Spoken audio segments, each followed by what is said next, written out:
দেখেন এই জায়গাটায় কত সুন্দর একটি ফুটবল ব্রিজ, যদি আমি আপনাদের দেখাই, দেখেন কত সুন্দর একটি ফুটবল ব্রিজ। মানে আপনি ওই ফুটবল ব্রিজ দিয়ে যেদিকে ইচ্ছে সেদিকে যেতে পারবেন। তারপরেও আমরা জীবনের ঝুঁকি নিয়ে রাস্তা পার হচ্ছি, ফ্যামিলি নিয়ে, পরিবার নিয়ে, সন্তান নিয়ে। আমরা আমাদের ছোট ছোট সন্তানকে নিয়ে রাস্তা পার হচ্ছি, ওদেরকে নৈতিকতা শিখাচ্ছি না। দেখেন ছোট একটা বাচ্চা নিয়ে জীবনের ঝুঁকি নিয়ে রাস্তা পার হচ্ছে। ফুটবল ব্রিজ ব্যবহার করুন, ফুটবল ব্রিজ ব্যবহার করা আমাদের নৈতিক দায়িত্ব। ফুটবল ব্রিজ ব্যবহার করুন।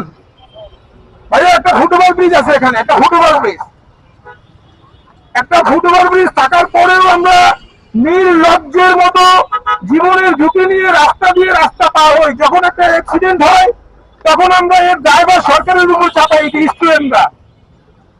একটা ফুটবল ব্রিজ থাকার পরেও নিচ দিয়ে রাস্তা পার হয়, আর যখন একটা অ্যাক্সিডেন্ট হয় তখন বাস ভাঙচুর করতে পারি।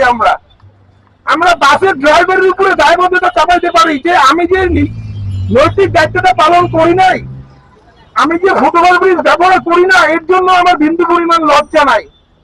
মাথার উপর একটা ফুটবল ব্রিজ, পুরো ফুটবল ব্রিজটা ফাঁকা, অথচ এই ফুটবল ব্রিজ করার উদ্দেশ্য হচ্ছে আমরা যাতে নিরাপদে রাস্তা পার হতে পারি, আমাদের যাতে অনাকাঙ্ক্ষিত কোনো অ্যাক্সিডেন্ট না হয়। তারপরেও আমরা জীবনের ঝুঁকি নিয়ে রাস্তা পার হই। যখন একটা অ্যাক্সিডেন্ট হয় তখন আমরা গাড়ি ভাঙচুর করি, তখন আমরা এই দায়বদ্ধতা গাড়ির ড্রাইভারের উপরে চাপাই।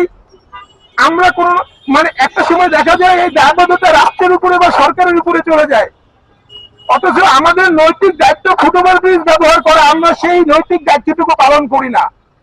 আমাদের নৈতিক দায়িত্বটুকু আমরা পালন না করে দায়বদ্ধতা আমরা সরকারের উপরে চাপাই, রাষ্ট্রের উপরে চাপাই, বাসের ড্রাইভারের উপরে চাপাই। জীবনের ঝুঁকি নিয়ে রাস্তা পার হবেন না, জীবনের থেকে সময়ের মূল্য বেশি হতে পারে না। ফুটবল ব্রিজ ব্যবহার করা আমাদের নৈতিক দায়িত্ব। আজকে আমি যদি আমার নৈতিক দায়িত্বটুকু পালন করি, আমার সন্তান আমাকে দেখে শিখবে। আমার সন্তান যখন নৈতিক দায়িত্ব পালন করবে তখন এই শহরটা পরিবর্তন হবে। দেখেন মাথার উপরে একটা ফুটবল ব্রিজ, আমরা কত নির্লজ্জ, আমরা কতটা বেহায়া, চিন্তা করেন। মাথার উপরে একটা ফুটবল ব্রিজ থাকার পরেও আমরা নির্লজ্জের মতো রাস্তা দিয়ে জীবনের ঝুঁকি নিয়ে রাস্তা পার হচ্ছি। আমাদের নিম্নতম লজ্জাবোধটা নাই যে আমার মাথার উপরে নিরাপদে রাস্তা পার হওয়ার জন্য একটা ফুটবল ব্রিজ সরকার করে দিছে, এবং এই ফুটবল ব্রিজ ব্যবহার করা আমার নৈতিক দায়িত্ব। দেখেন একটা রানিং সিগন্যাল চলতেছে, তারা হচ্ছে সুপার হিরো, তাদের হাতের ভিতরে সুপার পাওয়ার আছে। আপনারা গাড়ির সামনে যাইয়ে হাত জাগাবেন, গাড়ি ব্রেক করবে, রানিং গাড়ি, সেটা 70 থাকার 80-তে থাক। এরপরে যখন অ্যাক্সিডেন্ট হবে তখন বলবেন গাড়ির ড্রাইভারের দোষ, বলবেন সরকারের দোষ, বলবেন রাষ্ট্রের দোষ। অথচ আপনার নৈতিক দায়িত্ব হচ্ছে ফুটবল ব্রিজ ব্যবহার করা। ভাই একটা ফুটবল ব্রিজ ছিল এখানে, একটা ফুটবল ব্রিজ, নিরাপদে রাস্তা পার হওয়ার জন্য একটা ফুটবল ব্রিজ ছিল এখানে, নিরাপদে রাস্তা পার হওয়ার জন্য। দেখেন একটা ফুটবল ব্রিজ কত সুন্দর, একটা কত সুন্দর ফুটবল ব্রিজ আমাদের জন্য করে দিয়েছে যাতে আমরা নিরাপদে রাস্তা পার হতে পারি। আমি আমি কোনো প্রজেক্ট না, এটা ব্যক্তিগত, শুধু আমি একা।